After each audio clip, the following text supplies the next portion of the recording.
하나님 아버지 감사합니다. 2024년 6월 9일 주일 지금 이 순간 하나님께 영과 진리로 예배 드릴 수 있는 은혜를 주셔서 감사합니다. 매일의 일상 가운데 우리와 함께 하심에 감사합니다. 예수 그리스도의 십자가의 죽으심과 부활을 통해 우리를 향하신 주님의 완전하신 사랑을 확증해 주심에 감사합니다. 주님, 우리의 기도를 들으시며 우리의 간구에 귀를 기울이시고 주의 진실과 의로 우리에게 응답해 주시길 원합니다. 긍휼과 인자가 풍성하신 하나님, 몸과 마음 그리고 영혼이 아픈 이들에게 친히 찾아가 주셔서 치료해 주시고 위로해 주시며 너무 힘들어 기도할 수 없는 이들에게 성령께서 중보자 되어 간구해 주시길 바랍니다. 특별히 유서은 장로님께서 수술을 받으셨는데 잘 회복하시고 얼른 쾌차할 수 있도록 치료의 강선을 비춰주시길 기도합니다. 또한 며칠 전 어머님께서 초청하신 배영렬 집사님을 위로해 주시고 가정을 보살펴 주시고 영육으로 더욱 강건해지시고 은혜와 평강 주시길 기도합니다. 안식월을 보내고 계시는 김병률 목사님께 이 시간들을 통해 진정한 안식을 온전히 누리시길 기도합니다. 각 교육부서가 여름 성경학교를 준비하고 있습니다. 필요한 재정을 넘치도록 채워주시고 성길 이들을 세워주시고 무엇보다도 많이 참석한 이들이 하나님을 만나고 거룩하고 기쁜 시간 보내길 기도합니다. 우리 교회에서 파송한 선교사님들을 위해 기도합니다. 말레이시아에서 공방과 한국어 학당 및 상담으로 사역하고 계시는 안희상 이난현 선교사님, 트리키에서 예배와 교제를 통해 사역하고 계시는 김영일 최정원 선교사님, 그리고 팜트리 선교회를 통해 선교사님을 훈련시키고 파송하고 계시는 신운선 임미순 선교사님을 축복합니다. 각각의 가정을 돌보시고 늘 영육 강건하게 하시고 하나님 나라의 복음이 전파되어 열매 맺는 귀한 일들이 이루어지길 기도합니다. 오늘 말씀을 선포해 주실 박철아 목사님을 기도합니다. 목사님께 성령의 기름을 부어 주시고 전하는 이와 듣는 이가 모두 은혜 받는 시간이길 기도합니다. 우리의 마음과 생각을 아시는 주님, 이 시간 간구하지 못한 것도 주께서 주님의 때 그 뜻을 이루시길 기도합니다. 모든 것을 주님께 맡기며 예수님의 이름을 기도드립니다. 아멘. 겠습니다. 우리 박철아 목사와 함께 떠나는 공동서신 여행 마지막 시간인데요. 우리에게 익숙한 로마서와 같은 사도 바울의 편지만큼이나 이 땅을 살아가는 모든 성도들에게 기묘한 메시지를 담고 있는 것이 바로 이 공동서신이었습니다. 야고보서부터 베드로 전서 후서, 요한 1, 2, 3서 그리고 유다서까지 7권이 공동서신입니다.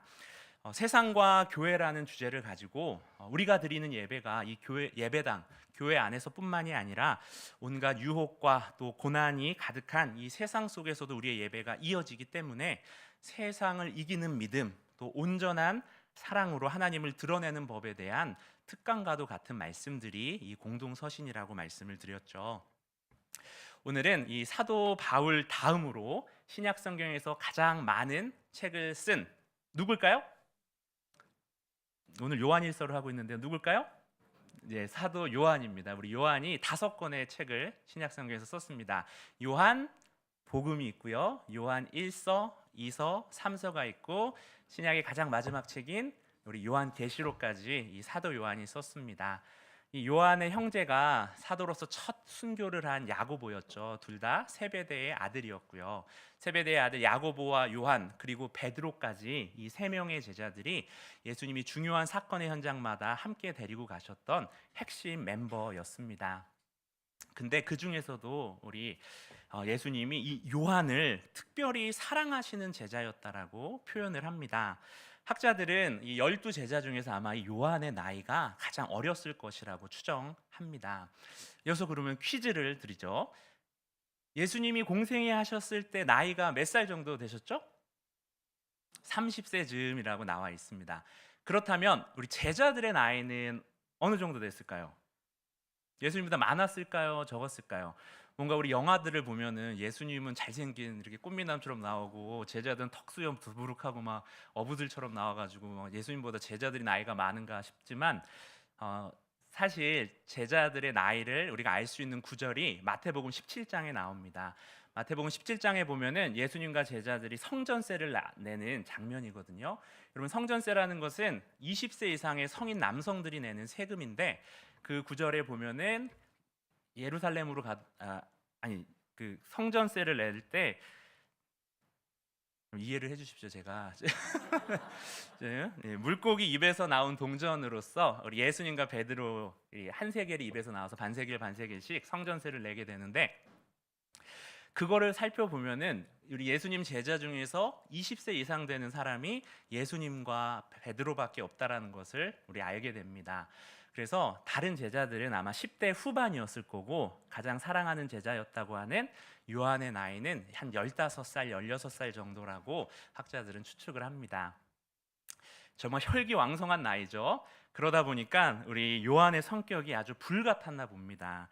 예수님이 요한과 야고보 형제에게 붙여준 별명이 있는데, 우리 마가복음 3장 17절 말씀을 같이 읽어봅니다. 세베대의 아들 야고보와 야고보의 형제 요한이니 이 둘에게는 보아너게 곧 우레의 아들이란 이름을 더하였으며. 네, 둘의 성격이 이 보아너게라는 별명으로 잘 나오죠. 근데 이들의 일화가 또 하나 있습니다. 예수님하고 무리들이 예루살렘으로 가다가 사마리아 마을을 지나가는데, 그 사마리아 마을 사람들이 이 예수님과 제자들을 환영하지 않고 탐탁지 않게 여기니까 이 야고보와 요한이 그들을 향해서 이렇게 이야기합니다. 우리 54절 말씀, 누가복음 9장 54절 말씀입니다. 제자 야고보와 요한이 이를 보고 이르되 주여, 우리가 불을 명하여 하늘로부터 내려 저들을 멸하라 하기 원하시나이까.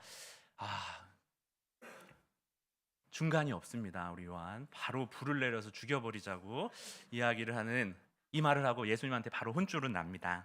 여러분, 우리는 선입견으로 뭔가 베드로가 이 욱하는 성격이 있을 것 같은 그런 생각이 있는데, 사실 한성질머리하는 사도는 바로 우리 요한이었습니다. 그런데 이랬던 요한이 말년에 불렸던 별명이 있는데, 명칭이 있는데, 놀랍게도 사랑의 사도라고 우리 사도 요한이 불리게 됩니다. 오늘 우리가 읽었던 요한일서 4장도 여러분 고린도전서 13장과 같이 사랑장으로서 아주 유명한 성경 말씀이죠. 한 성질하셨던 우리 요한이 성령의 임재 이후에 완전히 변화되어서 우리 주님의 사랑을 강조하고 또 강조하는 사도로서 변신한 것이죠.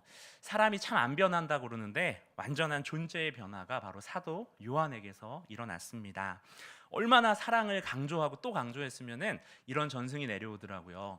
여러분, 예수님 12제자 중에서 가장 늦게까지 살아남았던, 그리고 순교하지 않은 유일한 제자가 사도 요한이라고 알려져 있는데, 가장 마지막까지 남았으니까 예수님에 대한 이야기를 듣기 위해서 얼마나 많은 사람들이 요한을 찾아왔겠어요. 근데 요한에게서 이야기를 듣고자 한 많은 사람들이 요한이 하도 사랑만 이야기하니까 짜증을 내는데, 그에 대해서 눈 하나 깜짝 안 하고 사랑만 제대로 실천한다면 그리스도의 모든 계명을 지키는 것이라고 이야기했다라고 전해집니다. 보아너게라고 불리고, 또 자기들을 환대 안 했던 사람들을 불을 내려서 죽여버릴까요 했던 요한의 온전한 변화입니다. 그렇게 변할 수 있었던 이유는 성령의 임재와 함께 하나님의 사랑이 어떠한 것인지를, 무엇인지를 요한이 깊이 깨달았기 때문입니다. 오늘 우리가 함께 읽은 요한일서 4장 11에서 21절 말씀은 바로 사도 요한이 깨달았고 사랑하는 초대교회 교인들에게, 형제 자매들에게 들려주고 싶었던 이야기가 바로 하나님의 온전한 사랑에 대해서 들려주고 있습니다. 우리 11절 12절 말씀을 함께 읽어봅니다. 사랑하는 자들아, 하나님이 같이 우리를 사랑하셨은즉 우리도 서로 사랑하시 마땅하도다. 어느 때나 하나님을 본 사람이 없으되 만일 우리가 서로 사랑하면 하나님이 우리 안에 거하시고 그의 사랑이 우리 안에 온전히 이루어지느니라. 아멘. 온전히 이루어진다라는 그 원어 표현을 살펴보니까 원래 정해진 그 목적지에 이르게 되었다라는 뜻이 담겨 있더라고요. 온전히 이루어진다가 원래 정해진 목적지에 이르게 되었다. 여러분, 하나님 사랑이 그 아들 예수 그리스도를 통하여서 저와 여러분에게 전달되었죠. 감사하게도 죄인인 우리가 하나님의 자녀가 되고 구원의 여정을 시작하게 되었습니다. 그러나 아직 그 사랑이 온전히 다 끝까지 나타난 것은 아니라고 사도 요한은 이야기합니다. 그 사랑이 온전한 사랑이 되려면은 더 나타나야 하는 무엇인가가 있다고 말이죠. 11, 12절은 우리에게 말합니다. 하나님의 사랑이 온전함에 이르는 그 목적지, 더 나타나야만 하는 그 무엇은 바로 우리가 서로 사랑하는 형제 사랑이라는 목적지라고요. 하나님에게서 시작된 아버지의 사랑이 그 아들을 통하여서 우리에게 전달되고 우리가 그 사랑으로 서로 사랑할 때 그 온전한 상태, 즉 원래 하나님께서 원하셨던 그 목적지에 이르게 됩니다. 요한일서에서 강조하고 있는 하나님은 사랑이시다라는 선언은 단지 그 하나님의 성품만을 나타내는 것이 아니라 그 아들을 세상에 보내신 그 성육신 사건 자체를 가리킵니다. 육체로 이 땅에 오신 예수 그리스도의 삶과 십자가 그리고 부활 사건의 핵심이 바로 하나님은 사랑이시다라는 것이죠. 아들 예수 그리스도는 이 아버지의 사랑으로 이 땅에 오셨고 우리를 위하여서 또 온 세상을 위하여서 자신의 목숨을 내어주신 형제 사랑을 완성하셨습니다. 이렇게 형제 사랑 없이 하나님의 사랑을 나타낼 수 없음을 성경에서 분명하게 이야기하고 있음에도 불구하고 우리는 하나님 사랑과 이웃 사랑을 분리시켜서 취급하는 경우가 참 많습니다. 하나님 사랑은 하나님 사랑이고 또 형제 사랑이나 이웃 사랑은 하나님 사랑과는 전혀 별개인 영역으로 두 가지를 해야 되는 영역으로 생각하는 것이죠. 가능하면 형제 사랑까지 하고 뭐 안 되면 하나님 사랑했으니까 좀 나중에 해야지라고 우리는 쉽게 생각을 합니다.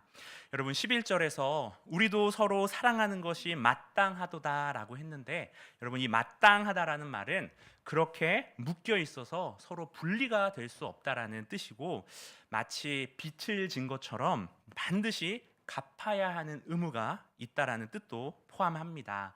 우리에게 사랑의 빚 또 은혜의 빚이 있다라는 것이죠.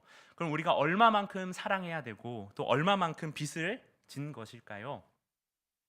바로 하나님께서 그 아들을 통하여서 저와 여러분에게 쏟아부으신 사랑만큼 그만큼 우리는 서로를 사랑해야 하고 서로를 향한 빚을 지고 있습니다.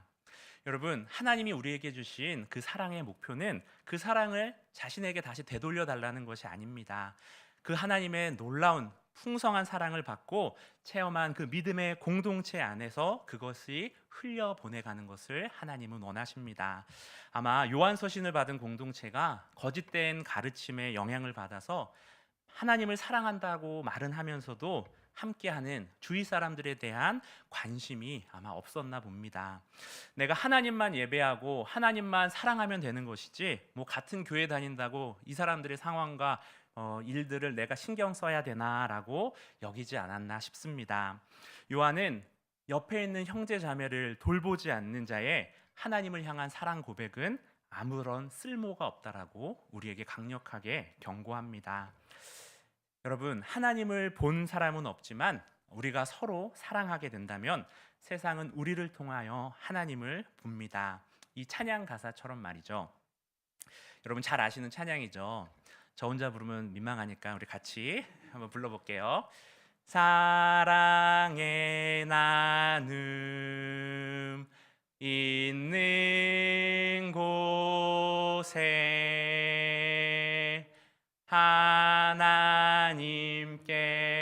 하나님께서 계시도다. 여러분 저와 여러분 성도 그리스도인 신자는 눈에 보이지 않는 세계를 볼 뿐 아니라 그 세계를 이 세상 가운데 이 땅에서 보이도록 부름받은 존재입니다. 하나님을 보여달라는 이 세상의 요청 가운데 우리를 보라라고 당당하게 말할 수 있는 서로 사랑함이 가득한 우리 다드림 교회 되기를 기도합니다. 우리 15절 16절 말씀 한번 읽어볼까요? 누구든지 예수를 하나님의 아들이라 시인하면 하나님이 그의 안에 거하시고도 그도 하나님 안에 거하느니라. 하나님이 우리를 사랑하시는 사랑을 우리가 알고 믿었노니 하나님은 사랑이시라. 사랑 안에 거하는 자는 하나님 안에 거하고 하나님도 그의 안에 거하시느니라. 아멘. 여러분 하나님께서 그 아들을 세상에 보내신 최종적인 목적, 그 목표, 그 결과가 여러분 무엇일까요? 단지 우리의 죄 사함이 그 최종 목적일까요? 예레미야나 에스겔에 적혀 있는 새 언약을 보면은 죄 사함은 단계고 통로이지 그 최종 목적과 열매는 아니라고 합니다. 그렇다면 우리가 말씀을 믿고 받아들이고 또 우리 안에 성령의 내주와 충만이 최종 목적일까요? 이것들도 받은 말씀을 성령을 통하여서 순종하게 하시기 위한 준비 단계에 불과합니다. 하나님께서 그 아들을 세상에 보내신 최종 목적은 우리가 방금 읽은 15절, 16절 말씀과 같이 하나님과 그의 백성이, 하나님과 그의 자녀가, 우리와 하나님이 서로의 안에 거하는 생명의 영원한 생명과 사랑의 사귐이 바로 하나님께서 세상을 이처럼 사랑하사 독생자를 보내신 목적이자 최종 결과입니다. 여러분, 이 생명의 사귐 안으로 우리가 들어가려면 먼저 그 아들을 믿음으로 받아들여야겠죠. 그 아들을 받았다라는 것은 그 아들을 통해서 아버지를 받았다라는 것이고, 그 아들의 영원한 생명을 받은 자는 그 아들과 함께 그 아들을 보내신 아버지 하나님의 사랑을 받은 하나님의 자녀가 됩니다. 그 아들을 믿는 그들의 심령과 삶 가운데 아버지의 사랑이 쏟아 부어진 바 된 것이죠. 이제 그 아들을 믿는 자들에게 차고 넘치는 이 아버지의 사랑을 우리는 어디로 흘려보내야 될까요? 사도 요한은 우리가 그 아들을 통하여서 하나님 아버지께로부터 받는 그 사랑을 형제 사랑과 이웃 사랑으로 흘려보낼 때만이 온전한 사랑이 이루어진다라고 말합니다. 어려운 말로 내가 너 안에 너가 내 안에 상호 내주라고 하죠. 상호 내주하는 이 사귐의 신앙에 있어서 가장 큰 실패와 죄는 바로 신앙을 내 죄사함 받는 것에서 멈추는 것입니다. 여러분, 하나님께서 우리를 부르신 이 생명의 사귐은 이 땅 전체가 우리를 통하여서 하나님의 이름을 부르고 또 하나님께로 돌아오게 하는 사귐을 목적으로 하고 있습니다. 내 옆에 있는 형제의 아픔과 고통에 동참하고 이웃의 아픔에 긍휼과 온유로서 연대하면서 그들을 그 아들의 생명과 진리 가운데로 아버지의 은혜와 사랑으로 이끄는 세상에 열려있는 사귐으로 우리의 사귐이 확대돼야 합니다.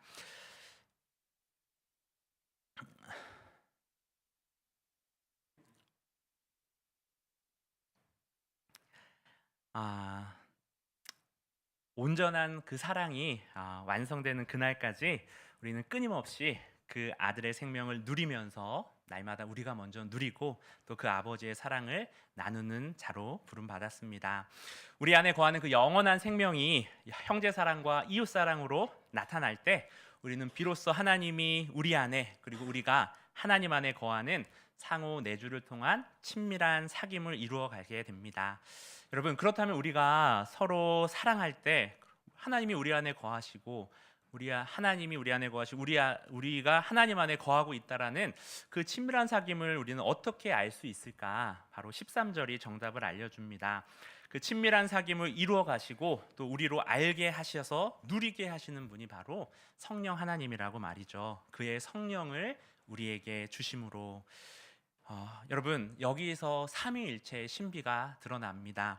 아버지 하나님께서 그 사랑을 우리에게 시작하셨고 그 아들 예수 그리스도가 그 사랑을 우리에게 전달해 주셨고 그 사랑을 우리 안에서 사귐을 통하여서 이루어 가시는 분이 바로 성령 하나님이십니다.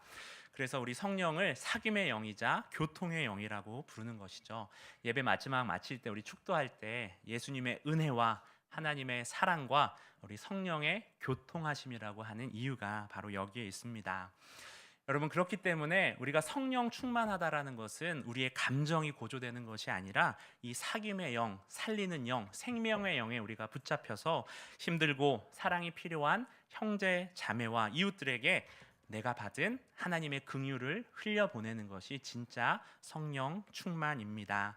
참된 성령 충만이 있는 곳에 우리 항상 긍휼의 나눔과 모든 차별을 넘어서는 사귐이 일어나는 줄 믿습니다.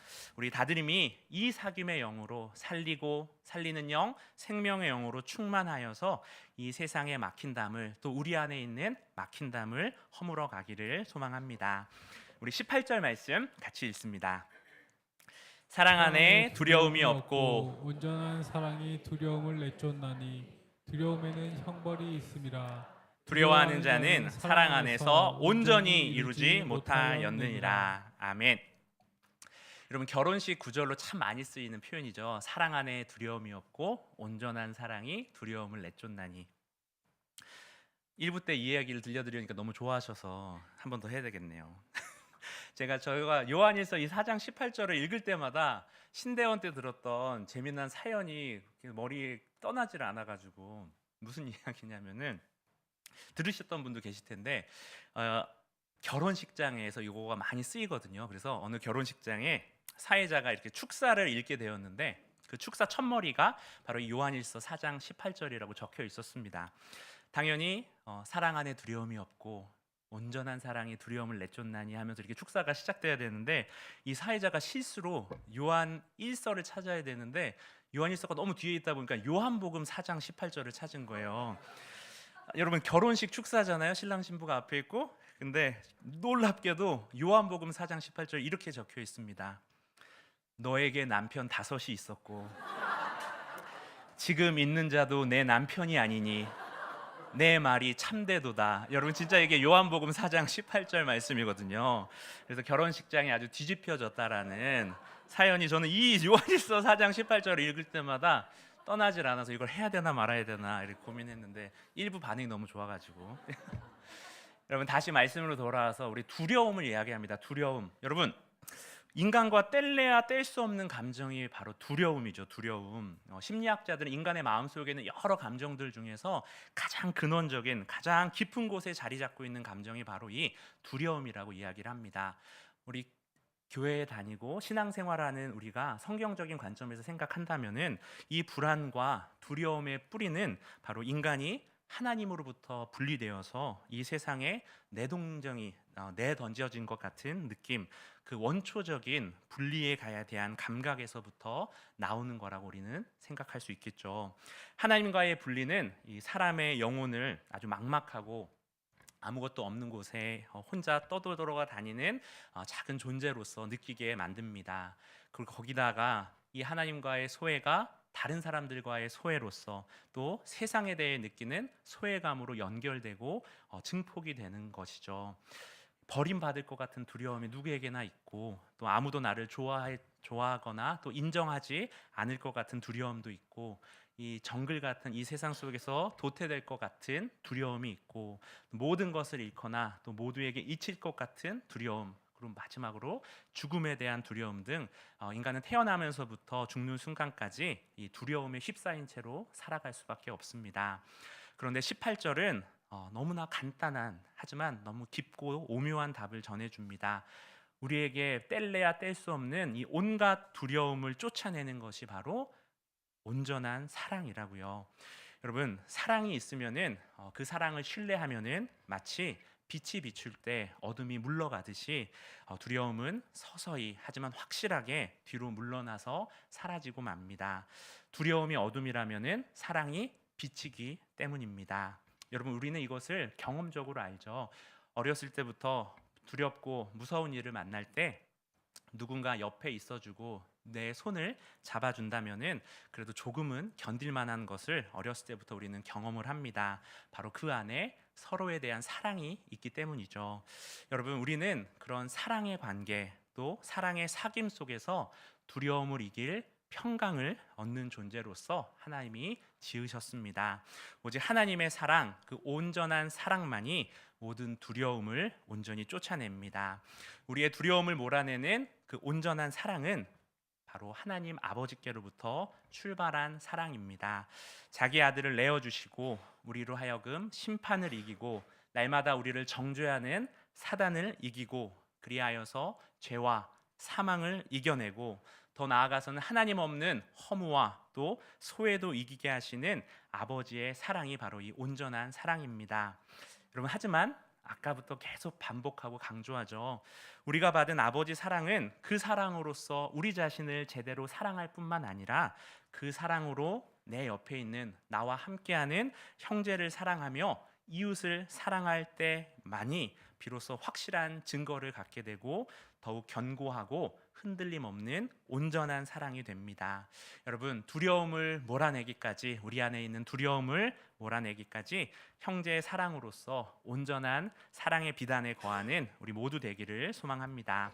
우리 19절 말씀 함께 읽을까요? 우리가 사랑함은 그가 먼저 우리를 사랑하셨습니다. 아멘. 세상에 공짜가 없다는 말이 참 진리로 받아들여지고 있습니다. 세상에 공짜는 없다. 근데 여러분, 이 말 자체가 이 세상이 하나님의 창조 질서가 무너졌다라는 것을 잘 드러내주는 표현입니다. 우리가 창조를 생각하면은, 창조주 하나님을 떠올리게 된다라면은 이 세상은 은혜로서, 공짜로서 시작된 거거든요. 이 창조 세계의 기초와 근간이 바로 하나님의 은혜였습니다. 하지만 죄가 이 하나님의 은혜로 거저 주어진 세상을 마치 스스로의 힘으로 얻고 또 세우고 차지해야 하는 적자생존과 약육강식의 차별적이고 극한 경쟁 사회로서 변질시켜 간 것이죠. 여러분, 이런 세상 안에 하나님께서 자기 아들을 보내심으로써 이 세상을 먼저 사랑하셨습니다.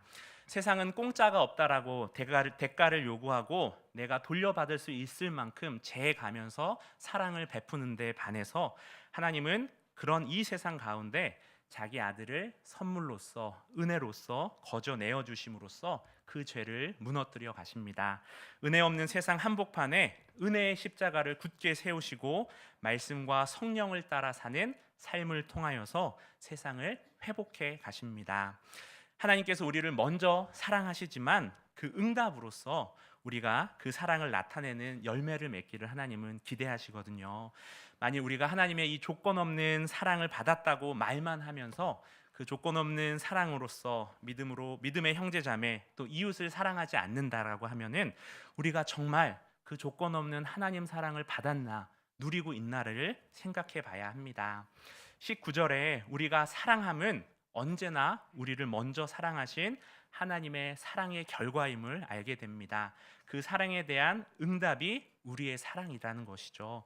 우리를 먼저 사랑하신 하나님의 사랑을 우리가 마음껏 누리고 감사하고 그런 후에 또 우리가 먼저 형제를 사랑하는 그 사랑으로 나아가는 것입니다. 여러분, 우리가 하나님을 사랑한다 많이 표현합니다. 근데 어떤 것이 하나님을 사랑하는 것일까요? 매주 예배에 빠지지 않고 금요일마다 새벽마다 깨어서 예배를 드리고 하루에 3시간씩 기도하고 5시간씩 말씀을 읽는다고 하는 것이 진짜 하나님을 사랑하는 것일까요? 만일 그렇게 한다고 한들 내 옆에 있는 형제를 미워하고 사랑하지 못한다라면은 하나님은 그런 열심을, 그 사랑을 받지 않겠다라고 하십니다. 바로 하나님은 사랑을 그렇게 정의하지 않으시기 때문이죠. 여러분, 하나님께서 받으시는 사랑, 그것은 바로 우리 예수님에게서 정확하게 찾을 수가 있습니다. 우리와 똑같은 몸으로 이 육체로 오신 예수님께서 예수님의 그 입장에서 우리 하나님을 사랑한다는 것이 무엇인지를 생각해 보면은 이 하나님이 받으시는 사랑의 의미를 우리는 쉽게 깨달을 수 있습니다. 예수님은 우리 같은 죄인들을 사랑하셔서 스스로 내어주심으로써 하나님의 뜻을 순종하시고 그렇게 하나님에 대한 사랑을 바치셨습니다. 아버지 하나님께서는 그 아들의 그 죄인들을 사랑하신 사랑, 그 사랑을 자신에게 바친 사랑으로 인정하고 기쁨으로 받으셨죠. 그러므로 우리가 사랑하는 방식 역시도 내가 원하는 하나님을 사랑하는 방식이 아니라 그 아버지가 그 아들에게 사랑을 받으신 방식, 그 아들이 아버지를 사랑하는 방식과 똑같아야 하지 않을까요? 그렇기에 누구든지 우리 하나님을 사랑한다고 하는 자는 하나님께서 사랑하시고 그래서 그 아들이 자신의 생명을 주심과 같이 우리 옆에 있는 형제를, 자매를, 또 이웃을 죽기까지, 우리의 목숨을 주기까지 사랑해야 하는 것입니다. 3시간을 기도하고 또 5시간을 말씀을 읽는다고 해도 그것이 하나님을 사랑한다라는 충분한 증거가 되지 못합니다. 하나님도 그 아들도 그런 식으로 사랑을 증명하지 않으셨기 때문입니다. 우리가 혹시 그 많은 시간을 기도하고 또 말씀을 읽는다고 할지라도 그 이유가 그렇게 함으로써 내 옆에 있는 형제를 더 사랑하고 또 이웃을 섬기는 일에 지치지 않는 힘을 얻기를 원한다라면은 의미가 있는 것입니다. 우리의 사랑이 형제 사랑으로 효과적으로 나타날 때만 하나님은 자신에 대한 우리의 사랑을 받으십니다. 우리 마지막으로 20절 읽어봅니다. 누구든지 하나님을 사랑하노라 하고 그 형제를 미워하면 이는 거짓말하는 자니 보는 바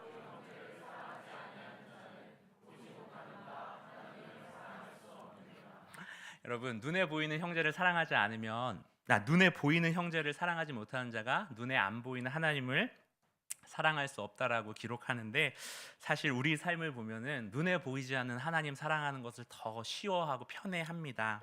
예배와 기도, 봉사로서 보이지 않는 하나님에 대한 사랑을 잘하고 있다라고 우리는 자위하기 때문이죠.